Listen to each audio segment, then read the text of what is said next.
Good morning, colleagues. If I could ask you to begin, those of you who are not seated, begin finding a seat. If we don't get started soon, we'll definitely miss our deadline to get out of here this afternoon on time. Now, we'll start with some easy things. We had some requests last night that maybe tomorrow morning we arrange some visits to the Vatican or some sightseeing for those people who have not had the opportunity to do that in Rome. So could I just see a show of hands? This is unofficial, but either I have to start assigning my team to put together a little program and maybe organize a bus or do something like that. So could you just sort of give me a show of hands if you'd like to visit the Vatican? I'm not sure the Pope will see us on such short notice. We'll try. Yeah. Okay. Well, that is a sufficient number for our team to begin mobilizing some ideas. Okay. Now, if I could kindly ask those who are presenting. So we have Angela, and we have Jonathan, and we have Helmut to come. I think your name should be up here. And if consistent with our tradition, I think I have Ibu Yetti, Jonathan, Angela. Well, you guys all can read the program. So whoever it is that is on the program, please find your seats on the panel. That includes you too, Maria, because you're going to be facilitating. So I know you thought you were going to sit there and doze off, but you'll have to doze off up on the podium. Okay, please, come on up, everyone. We've got to get to work.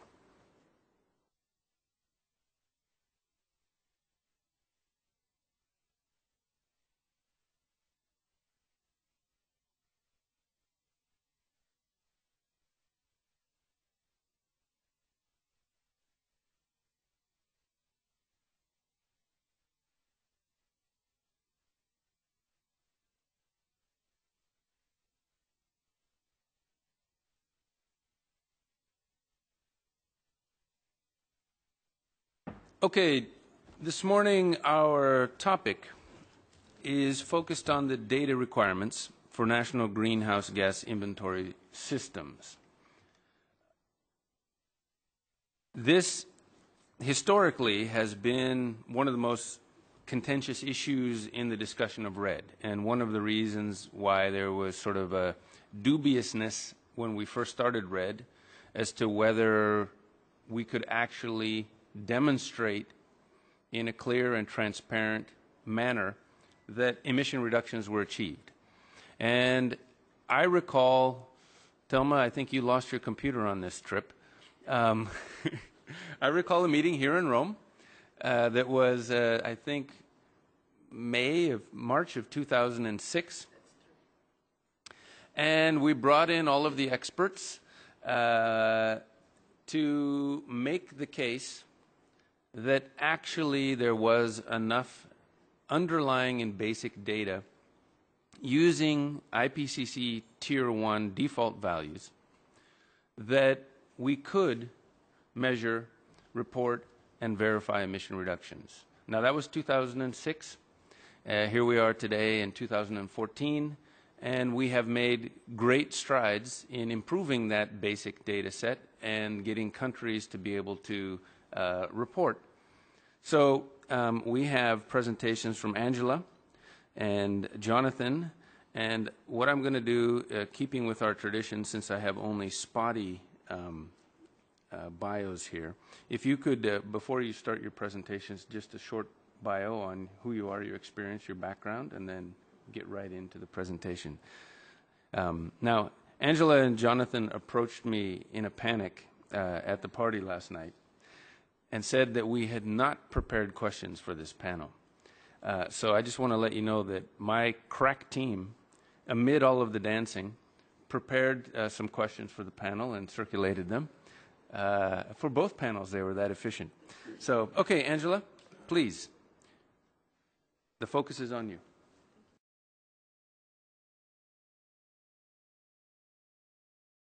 Thank you very much, moderator, and good morning, colleagues. My name is Angela Katongo Kabuswe. I'm Senior Environment Management Officer, Department of Environment and Natural Resources Management, Ministry of Lands, Natural Resources and Environmental Protection in Zambia. I'm also currently the newly appointed IPCC focal point person for Zambia, and I coordinate the low emission capacity building project, and I take it it's from that perspective from which I was invited to this meeting. And I should say right from the start that I belong to the Environment and Natural Resources Management Department, and we do have the Forestry Department that does most of the work on forestry. And since this is a topic that's touching on Zambia's forestry inventory, I must mention right from the start that what I'm going to present is courtesy of my colleagues from the Forestry Department. And of course, I've seen technical personnel within us who would be able to maybe respond to some of the queries that could come out of my presentation.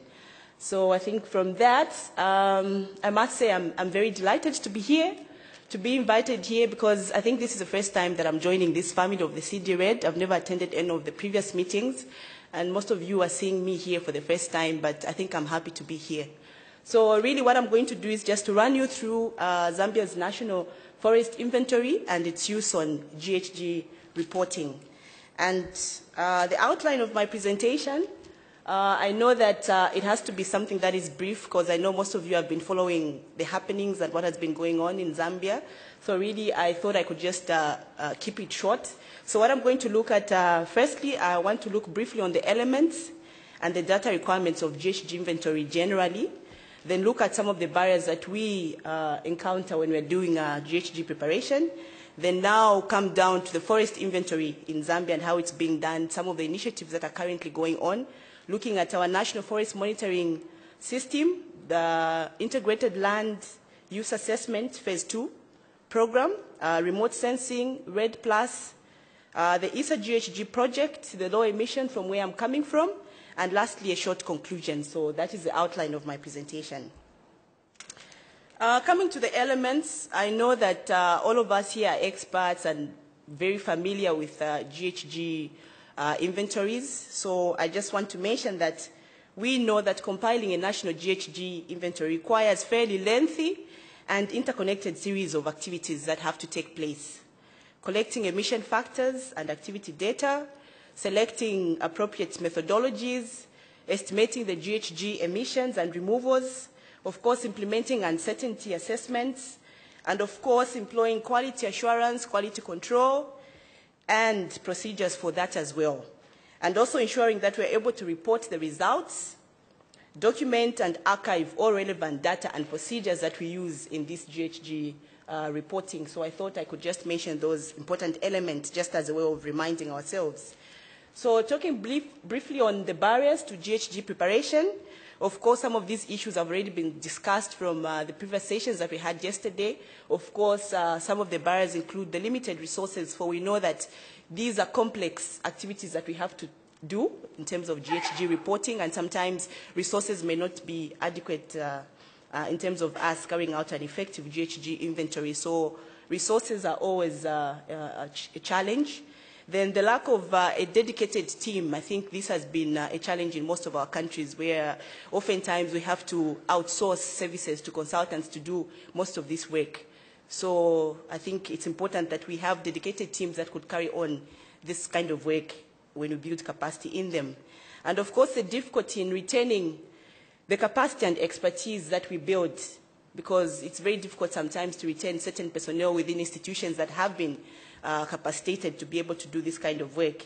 And then the lack of documentation from previous GHG inventories, because we've not had systems for archiving and documentation, I think is also a major barrier.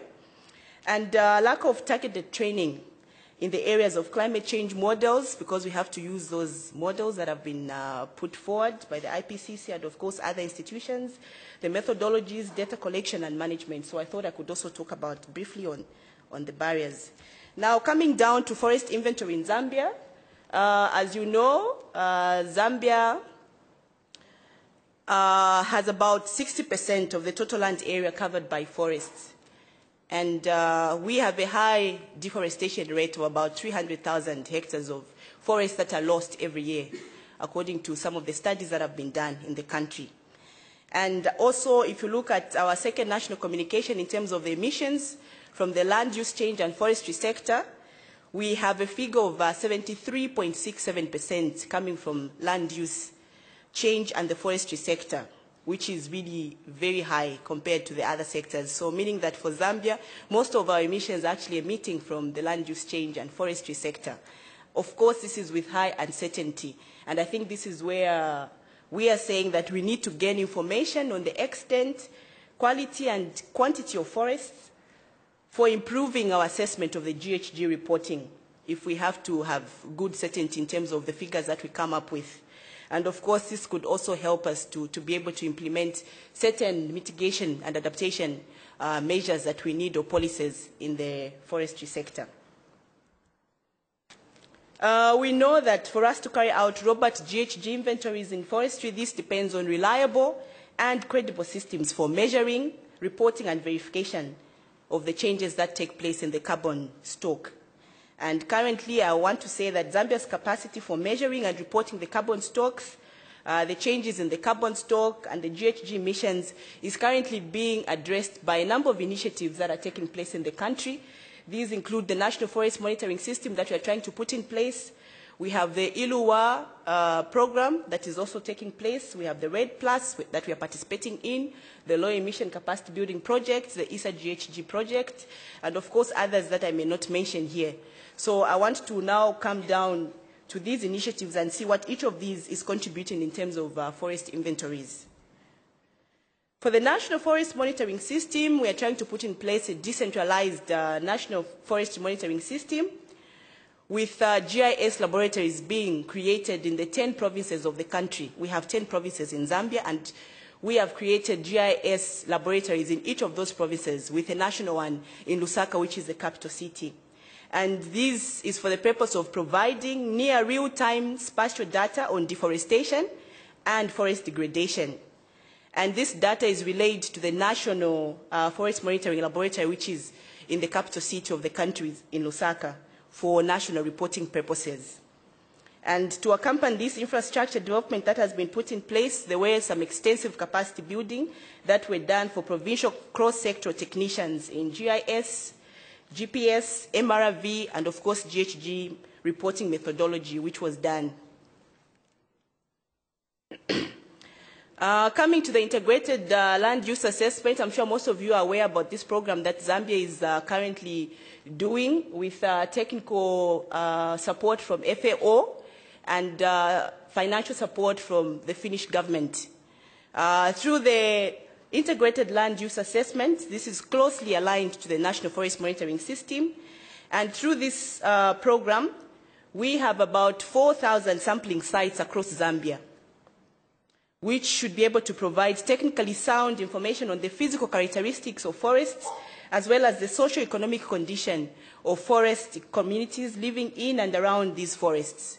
So we are doing this kind of work under the Iluwa Phase 2. And through this program, Iluwa is measuring all necessary carbon pools as identified by the IPCC. And this includes above-ground biomass, cozy wood, debris, fine litter, and soil organic matter. So this is the kind of work that is going on under Iluwa 2.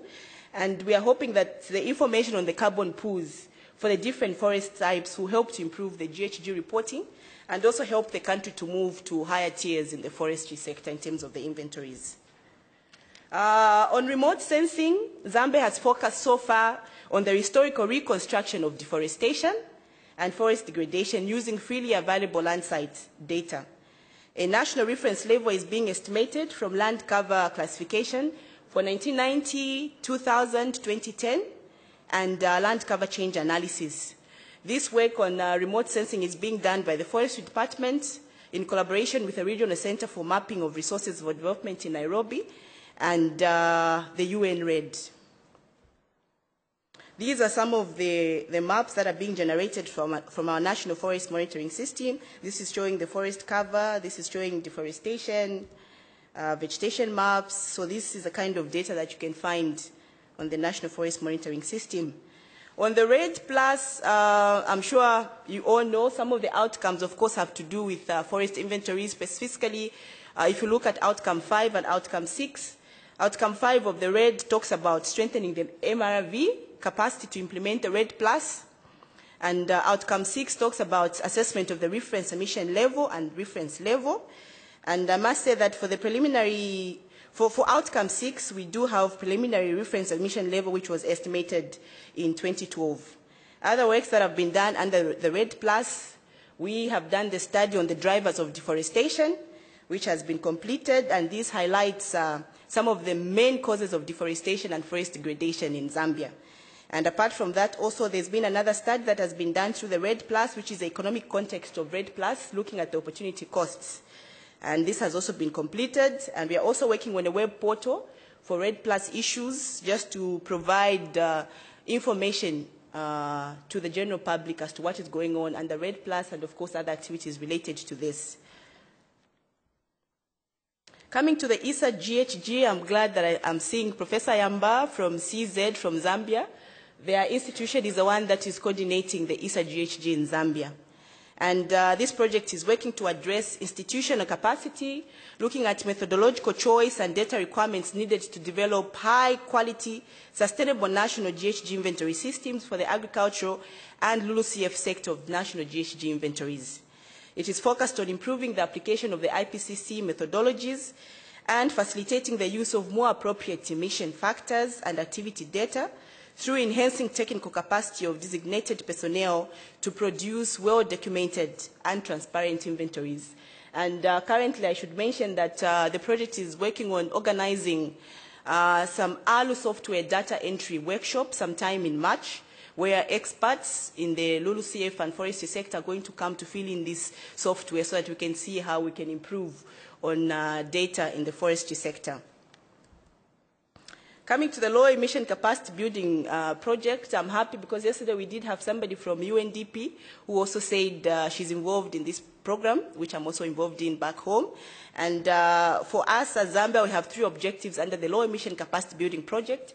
And one of those objectives, the first one in fact, has to do with putting in place a sustainable national GHG inventory management system covering all IPCC sectors. So this is not just confined to the LULUCF or forestry sector, but it looks at all the sectors that we need to report in terms of our GHG reporting as a country. So through the low emission, a GHG coordinating institution has been identified, which is the Zambia Environmental Management Agency, which should be able to coordinate all GHG issues within the country. And apart from that, we've also identified lead institutions to be responsible for the various sectors. And since we are discussing LULUCF and forestry here, the forestry department has been designated as a lead institution for the forestry sector in Zambia. And of course, there are also others that have been identified within this same arrangement, like data providers, institutions that should be responsible for providing data for us to be able to do these inventories. And then the project is also looking at coming up with systems of how we can do data compilation, putting in place systems for quality control, quality assurance, documentation and archiving, key category analysis, and of course, how to improve the data that we have. This is some of the work that is going on under the low emission capacity building project contributing to forest inventory. And just to make a conclusion on what I've been talking about, I want to reiterate that indeed effective GHG reporting requires fundamental decisions about data and methods, the establishment of a network of contacts, because there are a number of players and stakeholders that are involved in the process.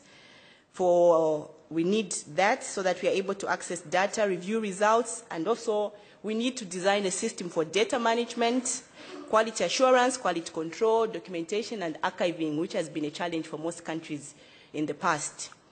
And for Zambia, like I'd said, I've gone through a number of initiatives. These are ongoing. And what I want to say is that we need to build on these current initiatives and see how we can ensure that we promote strong partnerships and synergies among these initiatives so that we avoid duplication and also overlaps and ensure that we get the best from whatever activities that we are trying to do. So I think this is where I'm going to end with my presentation. I thank you all for your attention.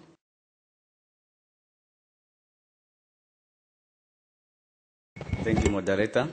Good morning, everyone. My name is Jonathan Kamwi. I work for the Directorate of Environmental Affairs in Namibia as a conservation scientist. I'm responsible for coordinating climate change-related activities in the whole ministry, but I'm a forester by profession. I'm going to present to you the land use and land cover mapping using remote sensing in Namibia, the work which is normally done by the Directorate of Forestry, where I worked before. The outline of the presentation, I'll quickly talk about the introduction, land use, land cover mapping in Namibia using remote sensing, then the challenges and outlook. To start off with the introduction, we have this famous paragraph which calls upon developing countries to be able to report on their GHG emissions. In response to this, Namibia has already submitted its national communication in 2002, and the second one was submitted in 2011. And at the moment, we are working on the BUR, which we hope to submit by end of this year. And we also have started the preparations for the third national communication, which we aim to submit by 2015. And all these include the GHG inventories, but in the past, GHG inventories were normally done by consultants. But the present setup is that the current staff members from different divisions will be able to do this using the capacity developed by the CD-RED project. As we all know, land cover information is very important for environmental change. And land use, land cover sector is very important in this because it contributes a lot of emissions. And then we have so far worked extensively with the CD-RED project in trying to reassign and align our national land use classes to the IPCC classes which are required for reporting purposes. In Namibia, we normally use a number of softwares to do the mapping. I will not want to bore you with the technical issues, but the key message is that we always look at the technical issues which are related to image classification in order for you to derive reliable areas of different classes. For example, we normally do separability analysis, whereby you try to be able to separate classes, land use classes of different categories, in order for you to get to see how close to each other the classes are using these remote sensing softwares. In most cases, we use Landsat images which are freely available. We normally download them from GLCF and USGS, and we normally consider all bands when we do the classification, and then we always carry out pre-processing procedures and do supervised classification. We normally go in the field, collect training sites, and then we do the accuracy assessment, which is very important in quality control.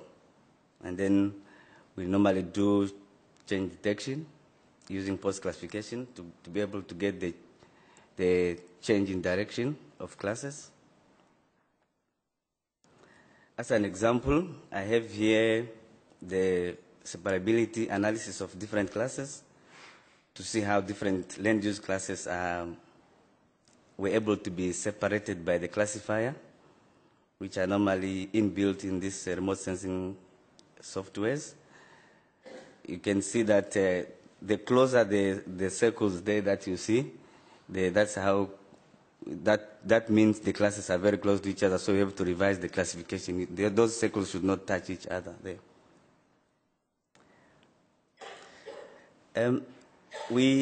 As I indicated, we normally have our national land cover classes, but these have to be reclassified into IPCC classes.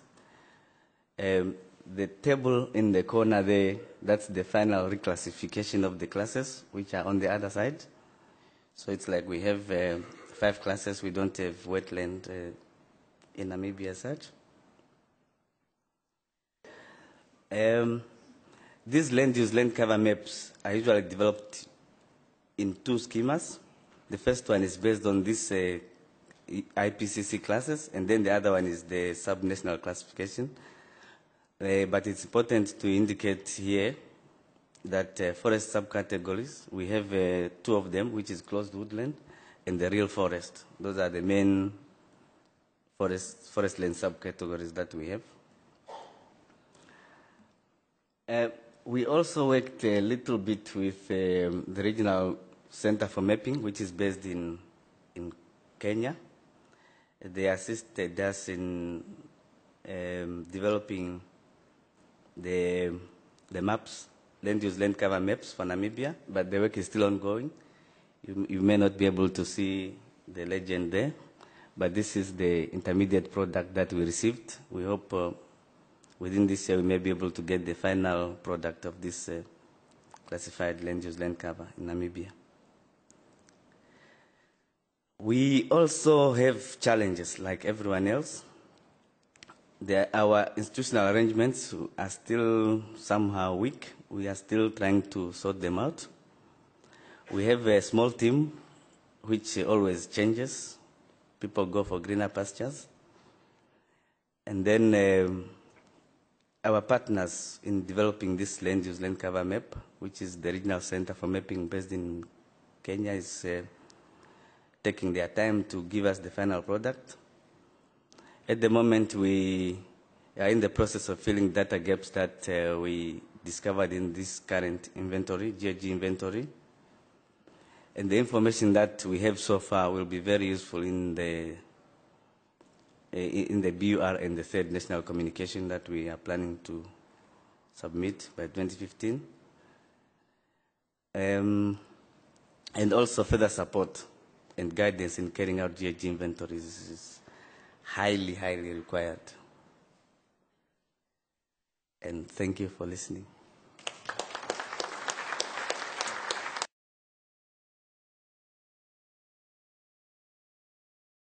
Good morning. Oh yeah, good morning, colleagues and members of the panel. Thank you very much for inviting me to this meeting. I'm a forester from profession, working now for over 20 years in the development corporation, GTZ, GIZ, and all this time working in Southeast Asia and South America. Normally doing policy advice, but because I'm a forester, sometimes we want to go back to more technical issues. So in a few years back, I started again a little bit to get involved into technical things like remote sensing and forest inventory. When I was thinking about this presentation, I started with 50 slides. And then I very quickly realized I would run into trouble with the organizers. And I boiled it down to, I think, 14 slides. And I will limit myself to 10 minutes and to technical issues because fortunately we have here Ibu Yetti and other members from Indonesia which could later comment on the political and institutional issues much better than me. Thank you very much. So I will start. 9 minutes, I suppose.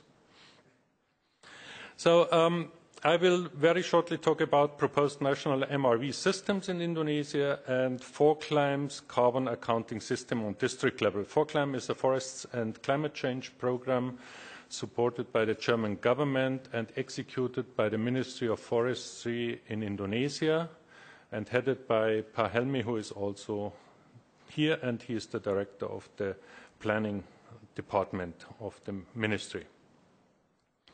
First of all, in Indonesia at the moment there are discussions from different institutions about different MRV systems, and the discussions are ongoing which one would be the best one, how could they be combined, and to get to the best MRV system possible for Indonesia.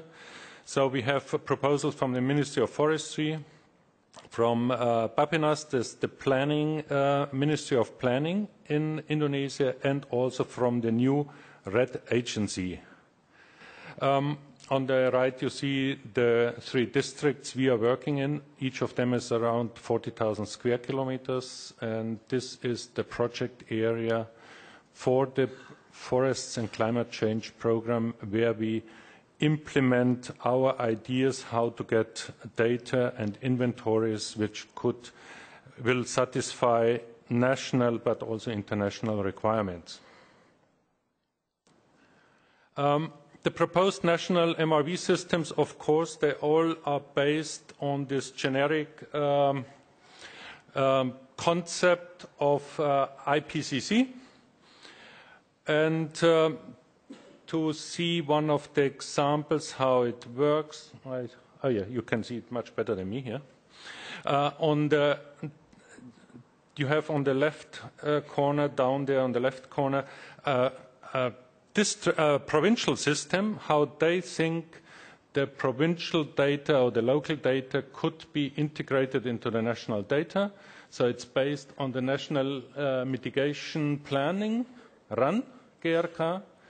Based on this, they developed the RAT GRK, and from there they are feeding into the MRV system, which then goes up to the national level. And additionally, they have also the SRAP. These are the REDD activities, which generates their own set of information. So at the moment, no single MRV system yet.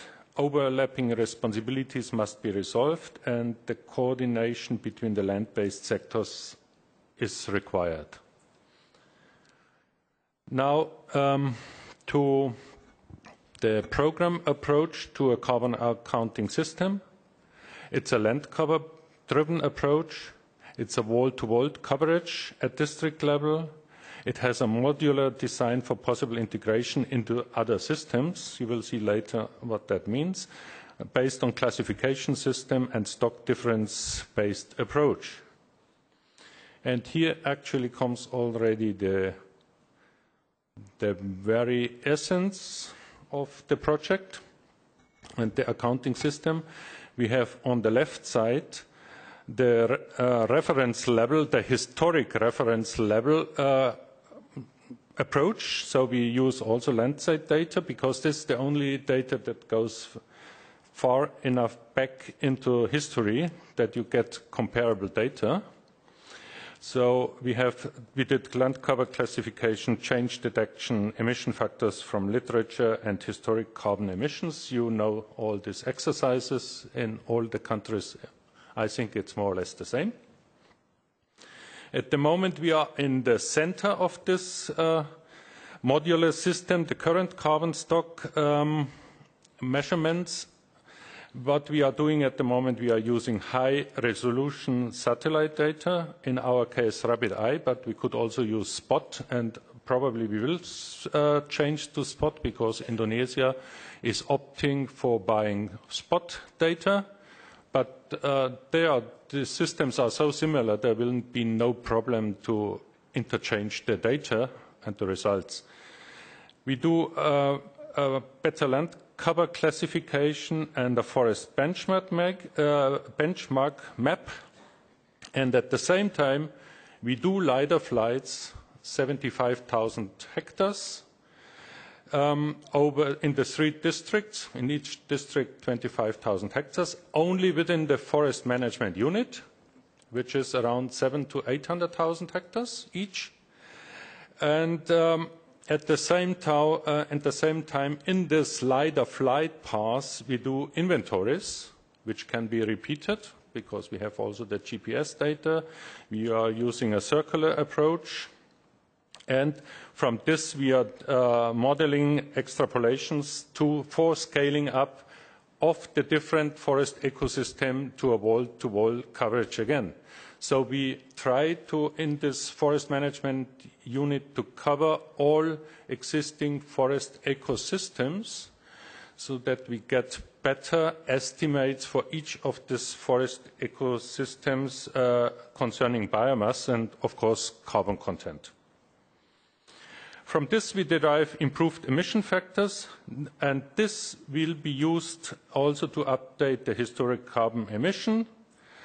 and at the same time it gives us accurate current carbon stock maps, and then these emission factors can be used on the right side for the monitoring, which still has to be done. As I said, we are now in the center of the current carbon stock estimates. Now, this system is very flexible because we are using the classification of the FAO and also the Indonesian. You won't be able to read it, and it doesn't matter. I will tell you what you have to see. So we are using the FAO classification system, and within this classification system is also embedded the classification system of the Indonesian forests. They have adapted it, of course, and they have their own classification, but it's also comparable with the FAO classification system. We did a very detailed classification because we want not only to measure forest, non-forest, and carbon emissions from forests. We would like to know from which forest types or which use types comes the emissions as well. This is very important at the local level for planning and managing, because, as Kevin yesterday said, and some others as well, only what is measurable you can also manage. But we did it in a way that we can aggregate these classifications again to the different systems at the moment in place in Indonesia. On the left-hand side, you see the system of the Ministry of Forestry, the classification system. So the first up there, we have 7 classifications: mountainous forests, submountainous forests, lowland forests, secondary forests. You could aggregate them again only to primary forests. So, and also on the right side, where we have the system, classification system of the RED agency, you could do the same. You can collapse our classification again and get the classifications which are used by the RED agency. Now, at the moment, we have the historic emission baseline ready. It's a Tier 2 assessment based on Landsat data, object-based classification and change detection, carbon values from literature from Indonesia already. And here are some of the outcomes. You see a land cover map for one of the 3 districts, in this case Kapuas Hulu in West Kalimantan. You can see the deforestation maps, so the land use changes in deforestation and degradation. Red is deforestation, yellow is degradation. And you can see also the derived carbon stock map for the district. In this case, red is not dangerous, but red are the highest carbon stock values, and green are the lowest carbon stock values. And I think that's a very important tool for detailed land use planning at the local level. Of course, you don't need this then when you are reporting to the national level and the national level to the international level, but that's what you have seen in the slide before. You just can aggregate the data again, and you can come up with whatever classification needed, up to the extreme forests and non-forests. Now, I couldn't resist to bring in some of the results as well, so that's not only theoretical. One of the results is deforestation and its drivers. And what you can see here, yellow is the agricultural sector. It's still the most important driver of deforestation in Indonesia, in these districts. I have to say, I have to limit this always to the 3 districts. But with the purple plantations coming strong over the years and already being in the 2nd place, and now being the second most important driver of deforestation in this district. Some results of the carbon stock development from 1990 to 2010. We did a historic baseline from 1990 to 2010. What you can see that in this 20 years there was a loss of 22 million or nearly 23 million tons of carbon, or 5.75 tons per hectare. And we did also a prediction for the next 20 years, and there would be another loss of around 10 million tons. This is for only one of the districts, it's Malinau, but that's more or less similar in the other districts. What you can also derive from this data is drivers of carbon emissions. Normally you would think the most important driver of deforestation is also the most important driver of the carbon emissions. In this case it is true. On the left hand, the left long column is primary forests converted into agriculture, scrubs, shifting cultivar and smallholders.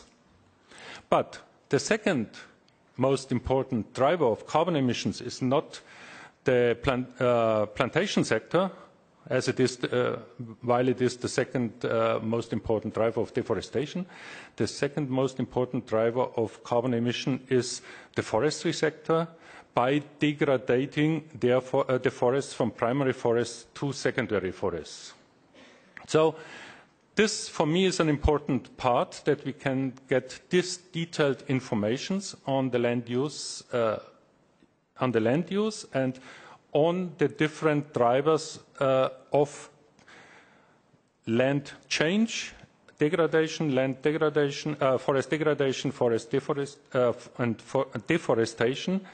But it has not to be the same for the carbon emissions, and this detailed information for me is very important for the local governments for planning and policies to improve the situation.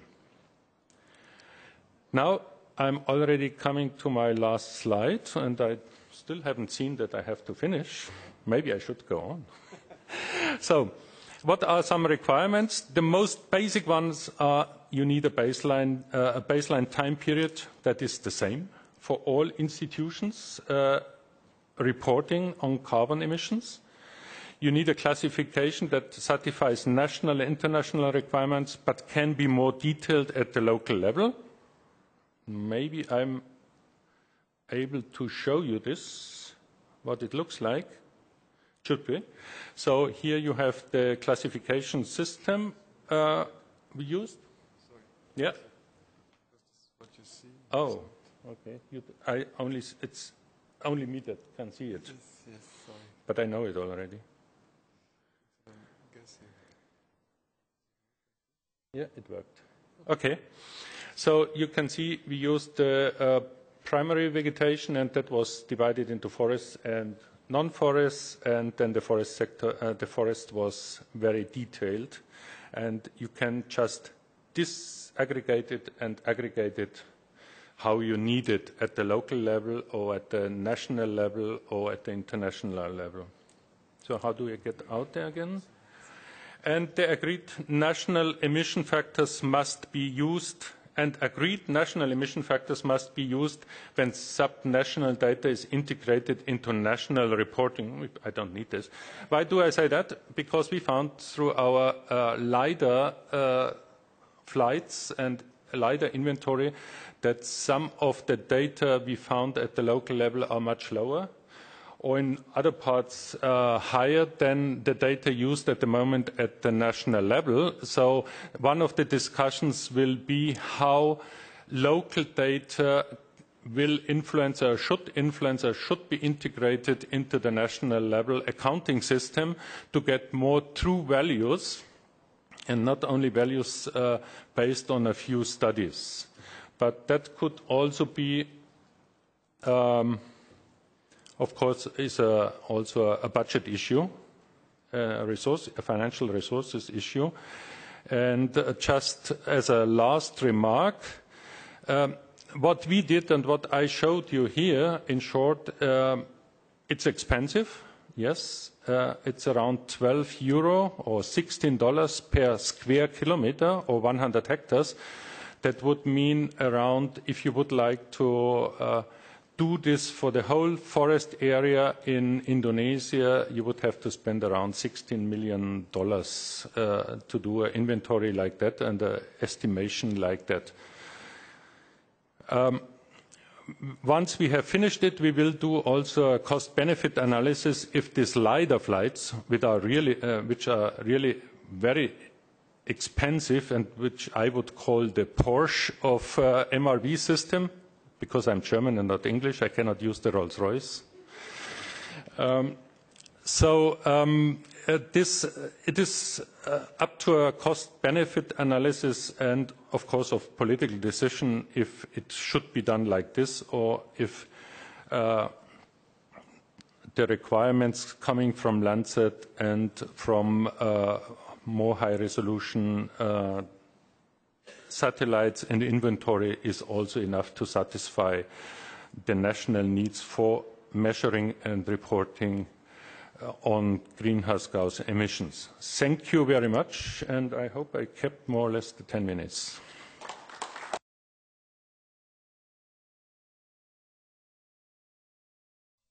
Okay, well, yes, well, Kevin, you're a little bit not very informed on my background, but anyway, I am by background ecophysiologist.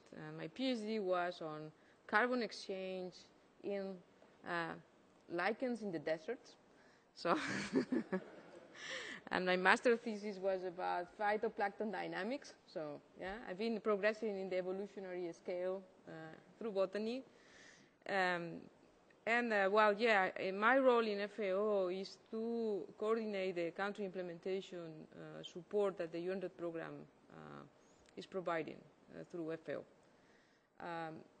Thank you for inviting me to this panel. It's always a pleasure to see all these people. I was really impressed by the presentations to see how much engagement in improving data and greenhouse gas inventories is this project been bringing into the international arena. I think this is very good because awareness on greenhouse gas inventories was very, very low in terms of developing countries, and now, thanks to RED, thanks to this type of projects, thanks to many other projects that we see are contributing to different countries, this has been raised up to the level that I think it should be. I think it is very interesting to see the three presentations, and I would like to set the scene a bit and then provide two simple questions. So don't worry, the questions are not going to be very difficult. And I would like every single panelist to give their sense on what are the answers or the challenges that those questions posed to them. I think it's important to see that everyone is working on some main building blocks that need to be put in place in order to be able to produce robust data on carbon estimates on RED+. Those building blocks are being identified by the presentations as activity data collection, which usually developing countries are portraying through remote sensing. And I have to say that this was not necessarily the case in all developed countries because the history, the long history that they had on how inventories were collected. The second big element is how you improve your emission factors, the so-called emission factors that some people understand in slightly different ways, but doesn't matter, is what you need to move from your activity data to your carbon estimate, let's call it like this. And there, countries are using what usually is being named as national forest inventories to collect better data to improve these other sort of building blocks. And finally, you have to land all these carbon estimates into something called greenhouse gas inventory, which includes other sectors and has to have some sort of overall arrangement that will help you to, as some presenter says very wisely, to archive and manage data in the most useful way, not only for international reporting, but also for your domestic use. And that led me to identify several points which are very important. First of all, data sources. You have to see what are the data sources you have for your activity data or for your sort of emission factors that you will use. And sometimes you may have more than one, or you may have some old data sources. You have to reconcile all this data in one single archiving system in order to make sure that you will use all these into your greenhouse gas inventory and your robust carbon estimates. Secondly, the data itself. You identify activity data, which is your surface data, forest cover data, and you have to identify what are the emission factors you want to use and which are the best in your progressive improvement, because everyone says stepwise approach, improving over time, not to try to start too complicated, but rather learning through the path of improving. Finally, something that was very interesting to hear was the multiple purposes of this data that you are collecting now through your greenhouse gas inventory. It's not only for reporting to the convention, but it's also, and it could become a very useful tool for management, for better managing your resources. And I think this has been highlighted by a couple of presentations very, very clearly. It is also true that depending on the capacity of the country, depending on where they are in this process, they are really focusing more on activity data improvement, or they are already on the way to improving activity data plus emission factors.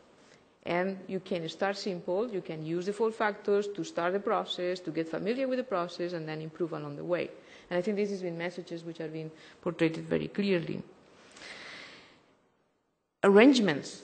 It became a very, very hot topic in the presentations. Without proper arrangements, you may not be able to sustain these improvements in this system.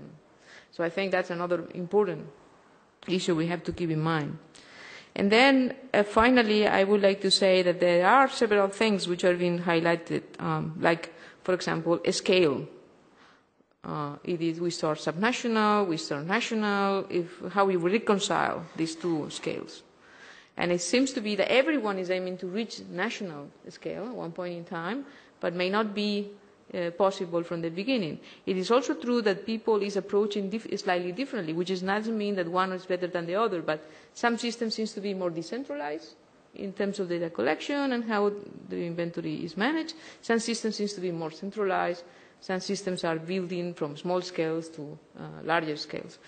And all of them seems to be approaches which, to my mind, it seems valuable. Cost is one of the things that, while building those systems, people seems to have in their minds also.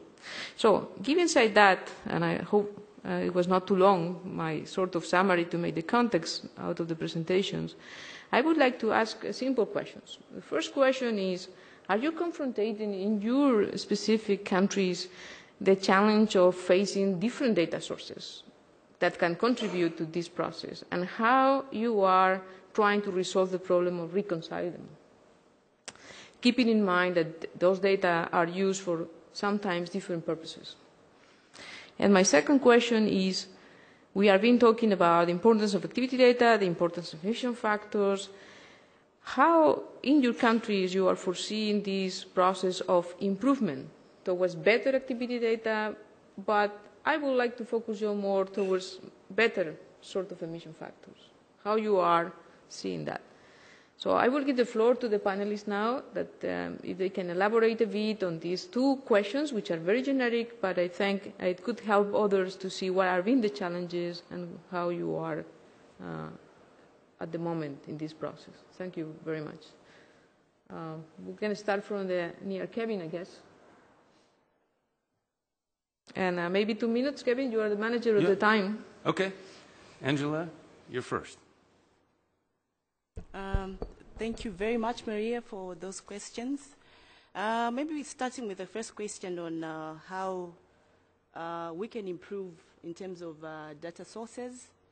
I think you would recall from my presentation, I'd mentioned a number of initiatives that Zambia is currently undertaking through various projects that have components on forest inventories, and they're doing different things that could be complementary to ensuring that at the end of the day we are able to improve on our data sources, we're able to improve on our emission factors for our GHG reporting.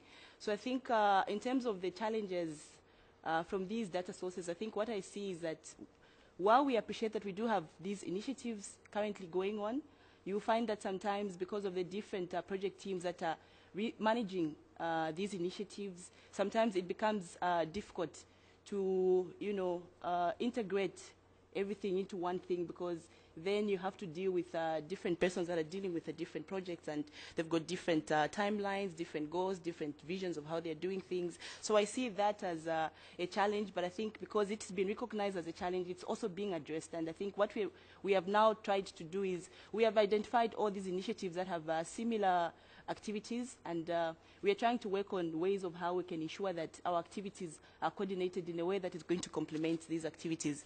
So I think that in that aspect, I think we are able to address some of these challenges that are coming about as a result of having different data sources.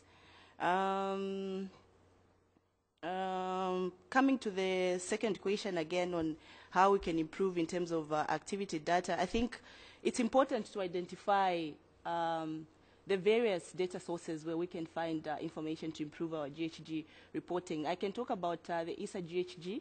I know that most of these projects, I think they're concentrating on more or less one aspect. Like for instance, the ESA GHG, they're working on the agriculture and forestry sector, trying to improve data emission factors in that sector alone. And if you look at what is being done under ILUA, Integrated Land Use Assessment, that is concentrating just on the forestry sector. And if you look at the low emission, it's looking at all the sectors that we need to report in terms of GHG as a country. So you find that all of them have got smaller components, but if you're able to put all these together, then you're able to come up with something that is going to, add value to the overall GHG reporting. So I think I see that if you're able to synergize, able to promote synergies with all these initiatives, I think we'll be able to address these challenges that could come about in terms of data sources. One small additional thing that you may help, because your answer was very nice. How you see the arrangements, the institutional arrangements helping on that? In fact, on the institutional arrangement, under the low emission, what we are trying to do now is come up with more or less like a centralized arrangement, because this is about national reporting at the end of the day. Everything that is being done in the different sectors has to come to national entity where we're able to report as Zambia in terms of even the national communication. If we'll be able to do the biannual update reports, then that is going to feed into that. So actually what we're trying to do now is to try to put in place an institutional arrangement that recognizes all the players and to see how these are going to be interlinked to each other. And I think in my presentation I didn't mention that we have designated the Zambia Environmental Management Agency to be at the apex of GHG reporting. And of course, in terms of all the other sectors, we have identified lead institutions for each sector. And for the forestry, of course, it's the forestry department that is going to coordinate within their sector. And of course, there'll be other players within that in terms of data provision, where data is going to come from the various institutions supplying the data. But all that has to be coordinated firstly by the lead institution, then going to the GHG lead institution that is going to coordinate everything so that we're able to come up with national communication at the end of the day. So I think we are working towards that.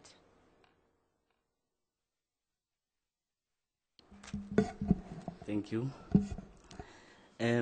With regard to the other data sources which we may have in order to make sure that the national forest monitoring systems are functioning well, we may have forgotten that we can derive some data from surveys in order to get some data on how safeguards are respected, because some of these safeguards also point to the direction of as to where the causes of the changes are in cases of forest cover changes.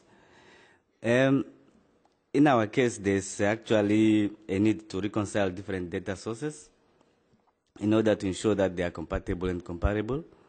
In the cases of remote sensing data, we have to standardize or maybe use different sensors consistently. And to do so, there are a lot of challenges that we incur, because there are differences in definitions of classifications. Also, there are a lot of different actors with different intentions and needs, so we also have to accommodate their needs in this harmonization process of these various data sources. Also, there's still a bit of a challenge in the geographic world in terms of the understanding of the common geographical standards in order to identify common standards which have to be put in place for different data sources to be compatible. With regard to the question number 2, there's really a need to assess accuracy of these different data sources in order to ensure that countries can even move to Tier 2 levels when they do their reportings. Also, country-specific emission factors will play a bigger role in this. This will also help to move to Tier 2 levels. Thank you. Now, Ibu Yetti and Maureen and Tom, if you could please just start by a quick introduction with about yourselves before you enter into your comments. I think we're missing Raul from Suriname. We're going to have to check and see whether he has a legitimate excuse for missing. And let me define what legitimate is. One of our friends from Ghana isn't here simply because his wife was birthing their second son yesterday. For me, that's legitimate. You can miss a meeting if that happens. So we'll have who's going to be quality control as to whether we authorize him missing being on the panel or not. Okay, sorry, Ibu Yetti, please. Thank you, Kevin. Thank you, Maria. And first of all, I would like to thank the Coalition, FAO, GIC for inviting us here. We are here national team together with Helmut, myself, senior advisor to the Minister of Forestry on Environment and Climate Change, and together with the director and expert of forest inventory, sit there, also director National Development Planning, and director of research for climate change, and also director for forestry planning as a director of GIZ for climate. I think yesterday we hear from Kevin, and thanks again.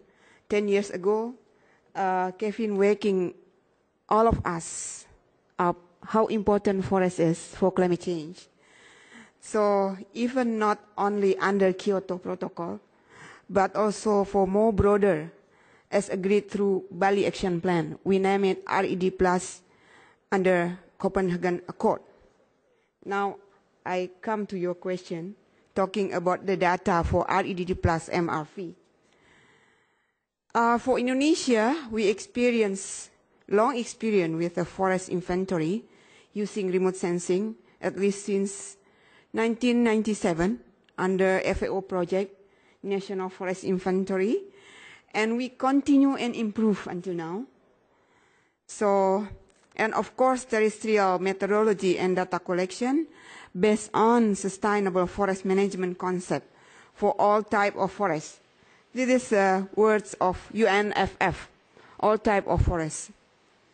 And I think this is a very important multi-purpose of data that Maria mentioned. So we continuously set our report of forest data to FAO. And I think this is also including what we mean by inventory right now, and reporting and analyzing, even certification of the forest. We could name it now National Forest Monitoring System, or whatever next. And what is the point of climate change and RED plus MRV?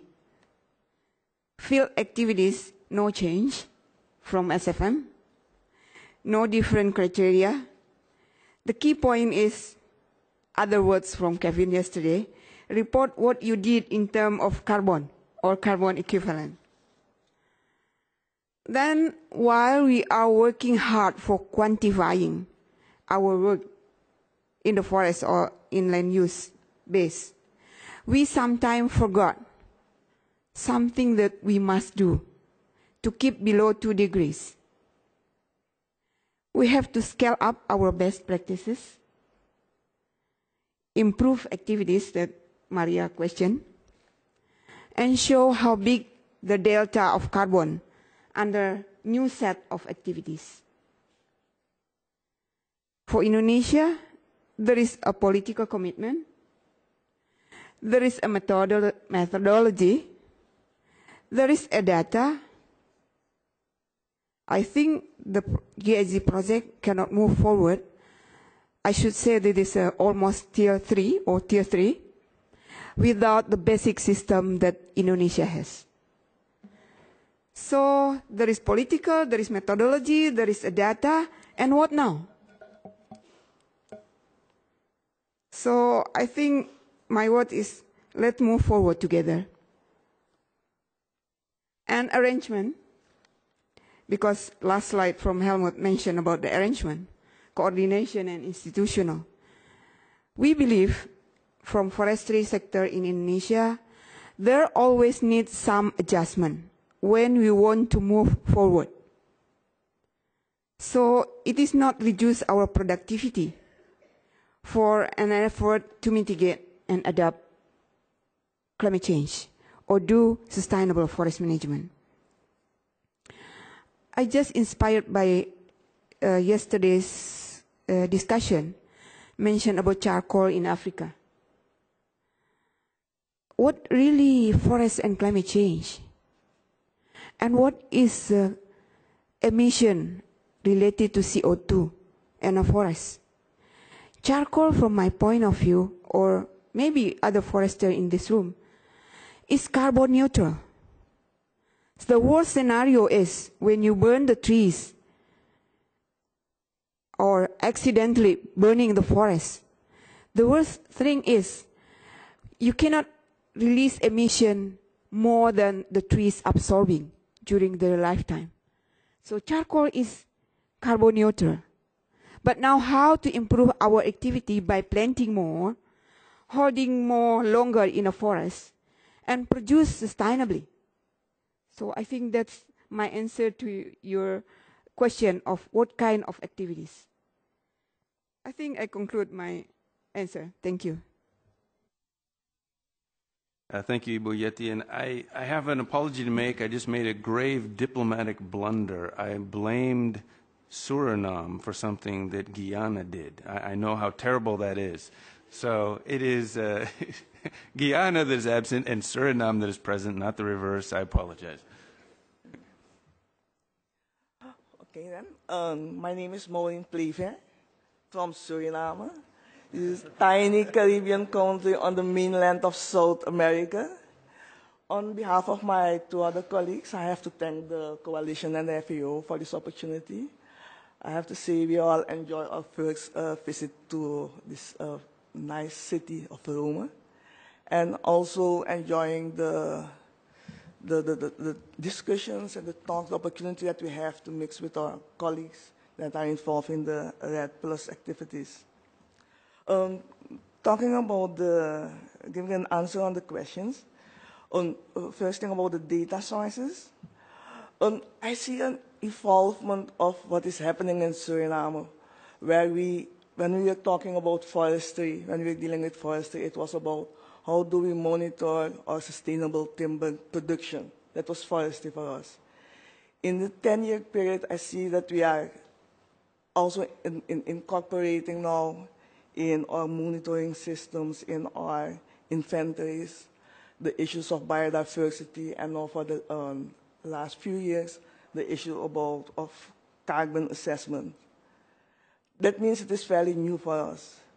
That means if you look at the available data sources and the institutions that are involved in these type of activities, the National Forest Service, what I noticed coming from the university, working in the research organization of the university, that in activities to upgrade Suriname's capacity for REDD Plus and greenhouse gas inventory, lots of effort and lots of is going into the forest institution.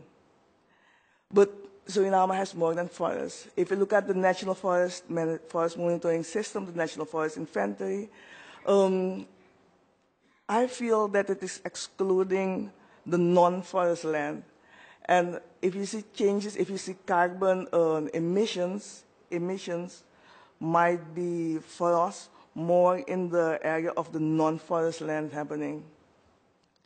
Another important thing for us being a small country with a small population is that a lot of what is happening on our land use, will be dispersed, will be very small scale.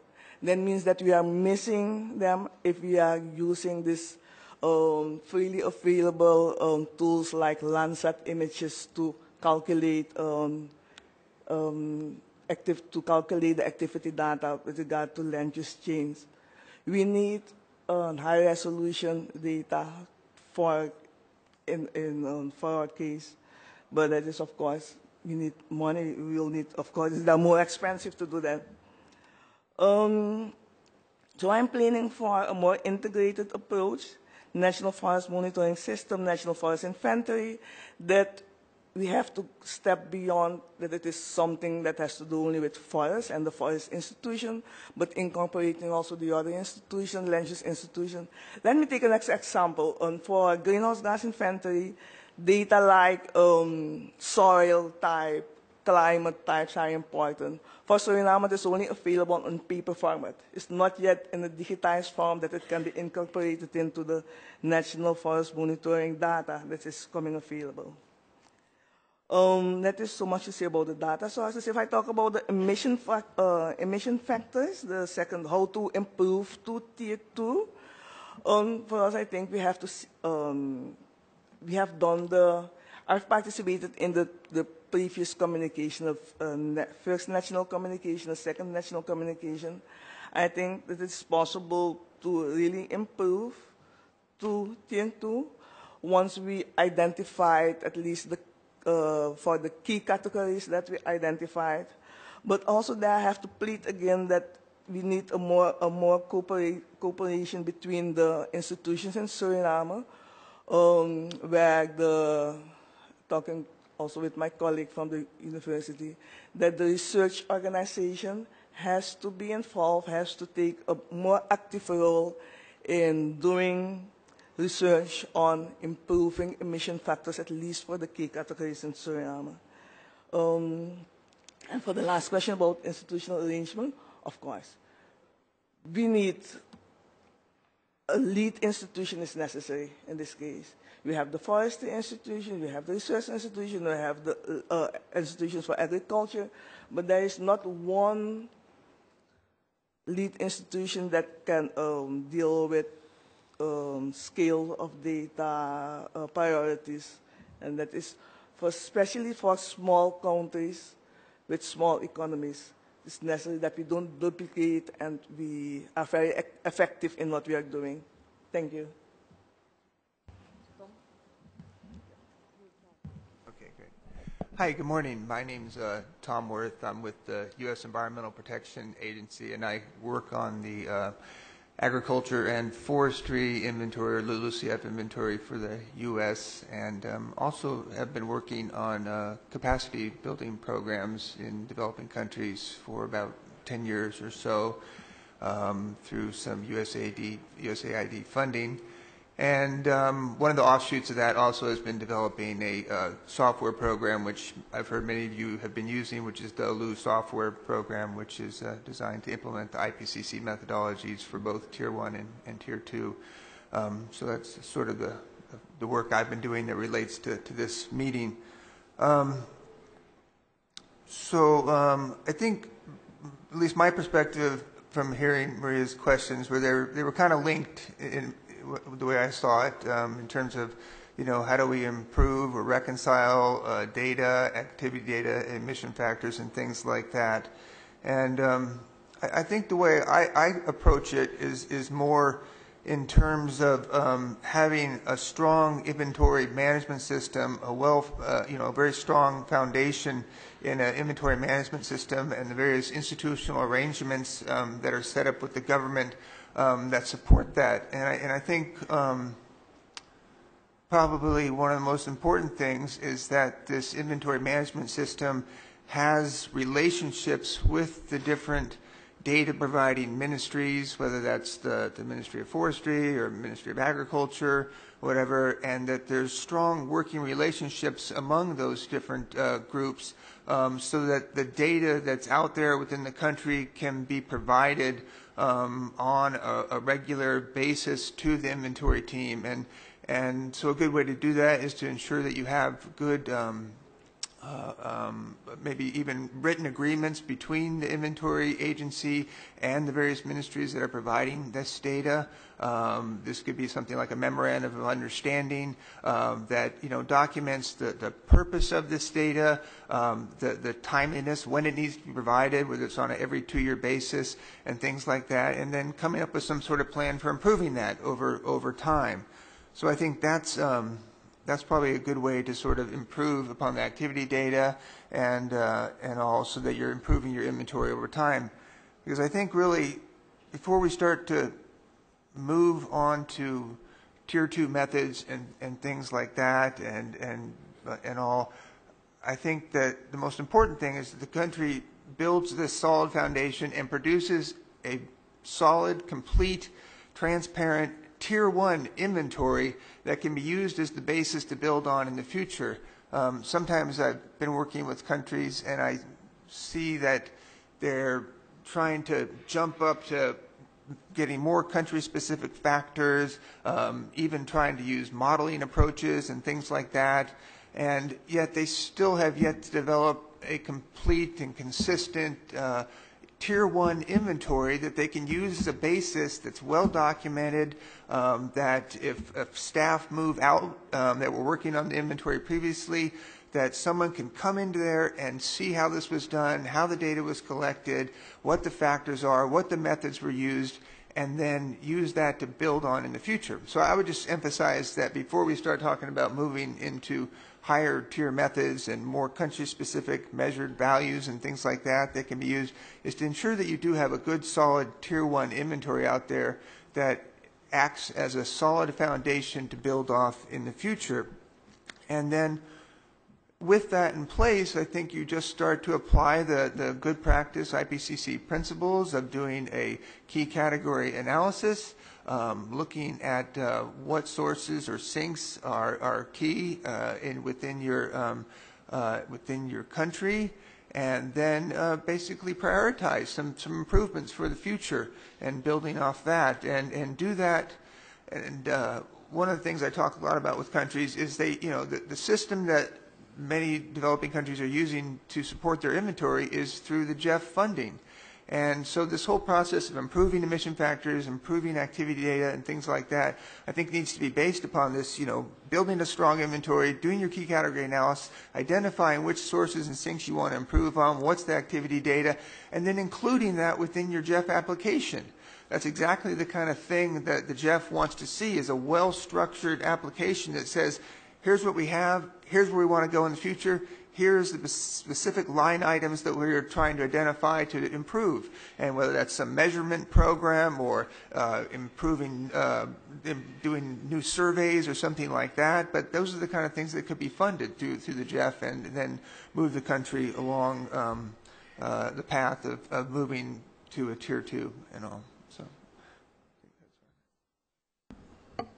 Thank you to all the speakers. I think that the answers of the questions are being quite interesting, and I would like, forgive me if I don't pick the right points, or someone thinks may not be all the points which were made, but I would like to pick some points of each of the panelists to highlight. For example, in the case of our colleague from Zambia, it says the importance of integrate the multiple players and data sources. It is crucial. It was also said that some sources go beyond the forestry sector, and indeed the greenhouse gas inventory is more than the forestry sector, so it's part of it. So the use of the tools which are being developed for the forestry sector can be very helpful to expand to other land uses, for example, and this is something that's highlighted there. our colleague from Namibia said that, for example, there have been challenges overseen on the different classifications. So it is important to make sure that those classifications that may be for different purposes can be reconciled at one point in time and can be integrated, sort of.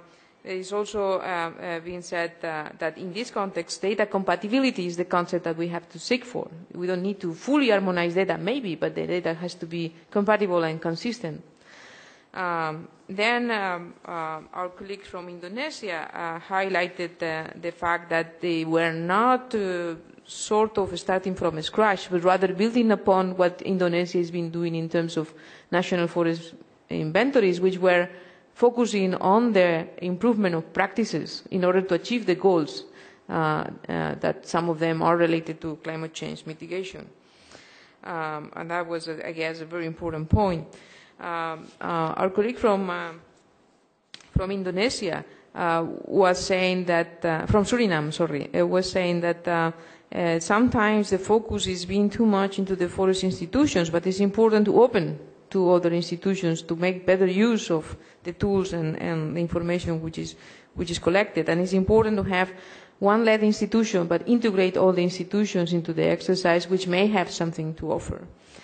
And I think our colleague from US it was very interesting summary of all those things, because obviously a developed country has to have more experience on those exercises. So it's interesting to hear that someone that went through this process for many years, what is indicating is that you have to have some sort of solid platform to build upon. And that what IPCC is providing you perhaps is that the Tier 1 could be the solid platform, and then you can from there enhance your institutional arrangements, integrate data sources, and once this is done, you can start thinking in a more structured way to improve data, activity data, to improve emission factors. So I think the interventions were flowing very nicely, and I hope that we all have some important and interesting message to take home.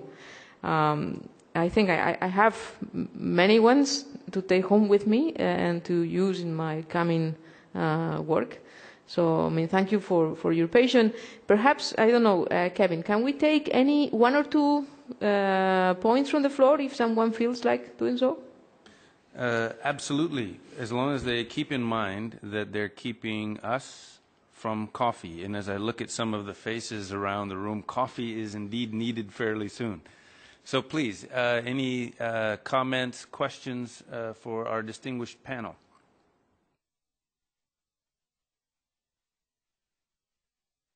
Please.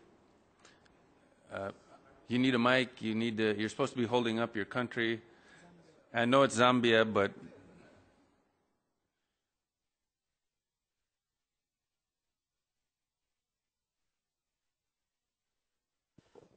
thank you.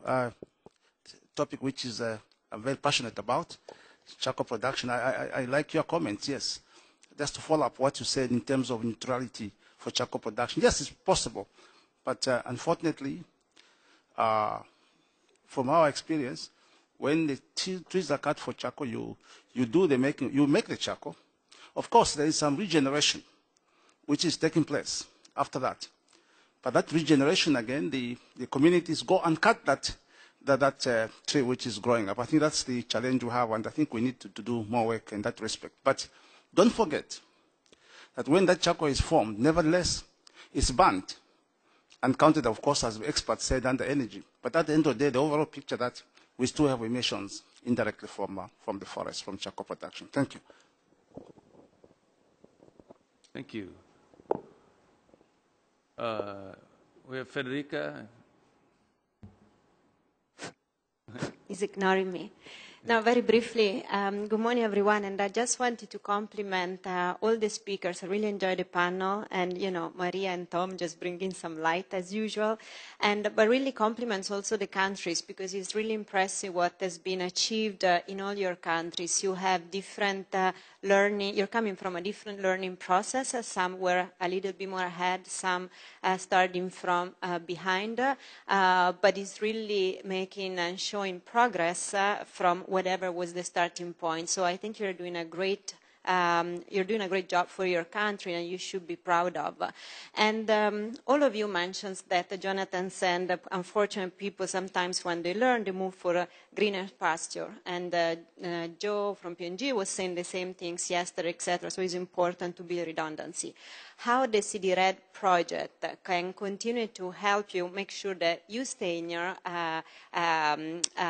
place to do this work that you are doing with passion, and maybe we can incentivize other colleagues of you. What can be done more to make sure that that can continue and it's not, and building on the momentum. Thank you. Who of the panelists want to answer those two questions? Oh, sorry. I wasn't intending to ignore Brazil. Brazil, please. I am sure about that, Kevin. Okay, sorry that I have to leave for some time, but I wanted to have a question to Angela. From yesterday, I already wanted to make this question because this issue of the ALU software came out already yesterday. And my question is, considering that the IPCC has efforts to develop software to facilitate the implementation of the methodologies, in particular Tier 1, considering also that the UNFCCC has efforts also to develop and present software to facilitate the reporting of countries, what justifies any more specific development, software development, in face of the already existing UNFCCC and IPCC softwares? But before you answer that, hasn't Brazil developed some software too? Okay. All right, please. Panelists, 3 important questions. Who wants to start? And not everyone has to comment, just if you have something you'd like to respond. And Angela, I think one was targeted directly to you, so. Yeah, thank you very much, Telmo, for that question. And I saw that already Professor was raising his hand, hinting that he wants to respond to your question, so I think I'm going to allow him to do that. Thank you. Yes, I think, to me, we need to be flexible to have as many softwares as possible, but as long as they are really compatible. But in terms of sequencing, I think 2006 software came later. When we started the ECA project, the ALO software was already there. But the question of really complementarity is very, very important. Also the question of consistency. I have questions, big questions on the ALO software. Last night we were discussing this issue with colleagues. You know what they said? They said, it's better you use the workbook under the ALO. It's good for data collection, and you go and use the 2006 guideline, IPCC guideline, because ALU has got some complexities need to be sorted out. That would be my comment from experience on the ground. Thank you.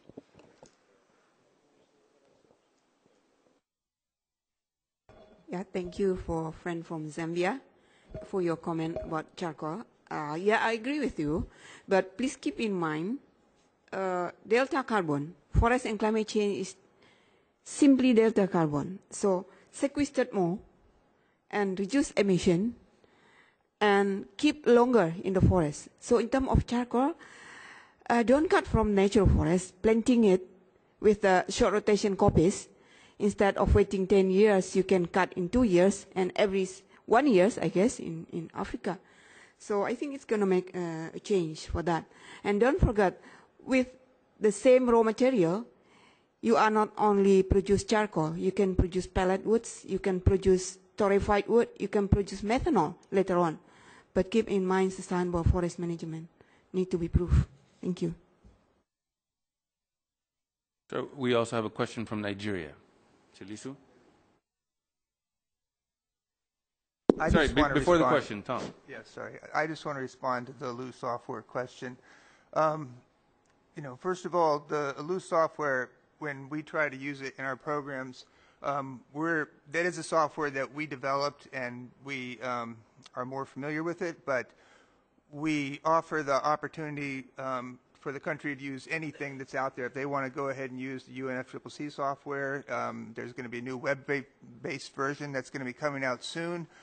We're fine with that. If they want to use the new IPCC 2006 guideline software, we're fine with that as well. I'd note that we started the development of this software before the IPCC developed their software, so there was no competitive issue at all, and there's not intent to be any competitive issue even right now. And also that the LU software already has linkages to the UNFCCC software, and this has been encouraged by the UNFCCC. Dominique Rivette in particular likes to have the linkage. There's a button you can push once you've entered all your data, which exports files that are immediately be able to import right into the UNFCCC software so you can report.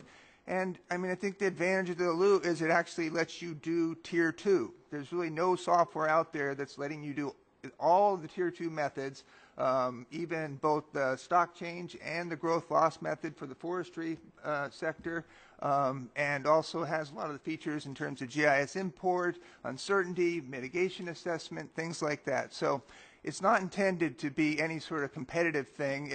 We're just offering it, and if it's useful for countries, we encourage them to use it. If they don't, we're happy to help them with developing their own spreadsheets or using other existing softwares that are out there.